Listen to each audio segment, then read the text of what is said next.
Humans are natural-born storytellers, and we've always been obsessed with capturing emotion. Hi, today I want to take you through the history of animation, from caves in France to Iranian pottery. Then devices meant to entertain will pop up soon after, and finally we will look at real moving pictures and what animation looks like in the year 2020. Now, the earliest depictions of movement, as stated by the decorated Cave de Pointe d'Arc, known as the Grotte Cave de Pointe d'Arc, Depictions, is the Chauvet Cave, located in southern France. This 32,000-year-old cave depicts cave lions, oxen, and other now extinct European predators, all in some kind of movement. The first ever GIF is credited to Chauvet-Pont in 2008's Animation magazine. This Iranian pottery goblet shows a goat leaping into an air and onto a tree. This is in GIF form. But what was animation like in the post-industrial age of the 1800s? Well, you might recognize this, a thaumatrope, where one image is on one side and a different image is on the other, but spun quickly enough together, they look to be one and the same. What builds off this idea is the Phenokistiscope, which is hard to say but even harder to spell. Where the Phenokistiscope differs from the thaumatrope is that the Phenokistiscope allows for more movement to be had.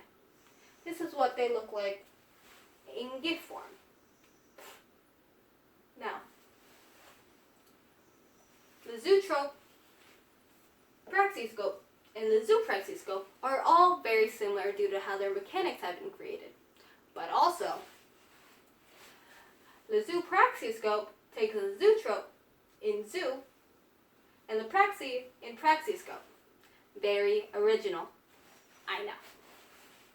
Now, Library of Congress has the first ever movie, 1872's A Horse in Motion by Edward Muybridge.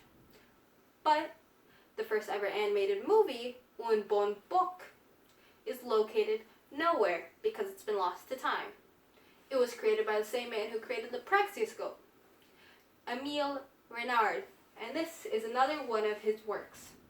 They were created with the Theatre Opaque, an early predecessor to modern animation. Now, before 1914, most animated films were created by a single person, but now animated studios are becoming industry standard. Now, characters created during this time are Felix the Cat, one of the first ever cartoon mascots to be merchandised, Coco the Clown, created using rotoscoping. Quick aside, rotoscoping, as stated by Max Fleischer's U.S. patent, is a technique where animators trace over live action film. This is an example. And quite possibly one of the most ever well-known characters in all time, Mickey Mouse. It's the 1930s now, and, well, what happens?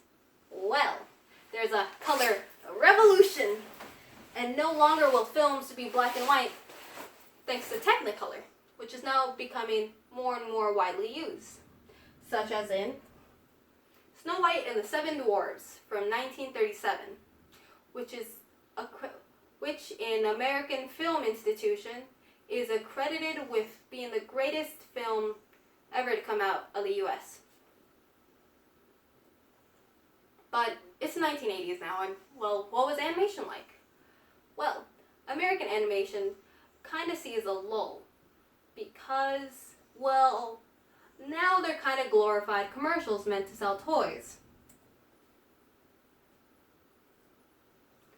So what was animation like overseas?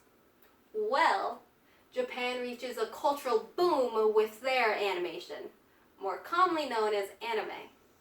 and reaches cultural acclaim with Miyazaki's work and Studio Ghibli.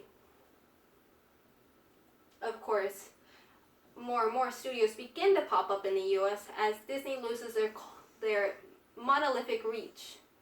Of course, Disney regains their reach due to the Renaissance in the 1990s. But after that, during their little experimental phase of the 2000s, well, what happened to animation?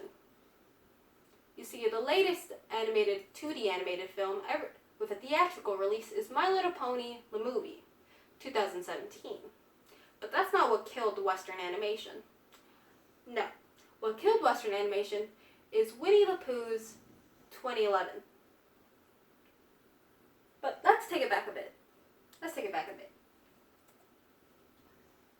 Cult classic Treasure Planet came out only 12 days after, a little film called Harry Potter and the Chamber of Secrets. Let's look at another example. What month did Princess and the Frog come out in? Only the same one as Alvin and Chipmunks 2. La Squeakquel. And Avatar only comes out a week later. So, Winnie the Pooh. It only comes out in the same week as Cars 2. So not only did Disney play themselves in this aspect, but they also killed Western animated movies with theatrical release for 2D animation, basically. And I'm never going to forgive them for that. But, well, what does animation look like in the year of 2020? It's a pretty great time to be an indie creator. I mean, look at how many art programs and animated programs there are for you that are free and or cheap to use. And not only that, but it's a golden age for cartoons. I mean, there's so many great 2D animated cartoons out there, and there's only more to come. So who knows what's going to be airing next year or even tomorrow. And you're probably wondering, why did I take you through here? Well, animation's pretty cool. I mean, I'm really into it. And thank you.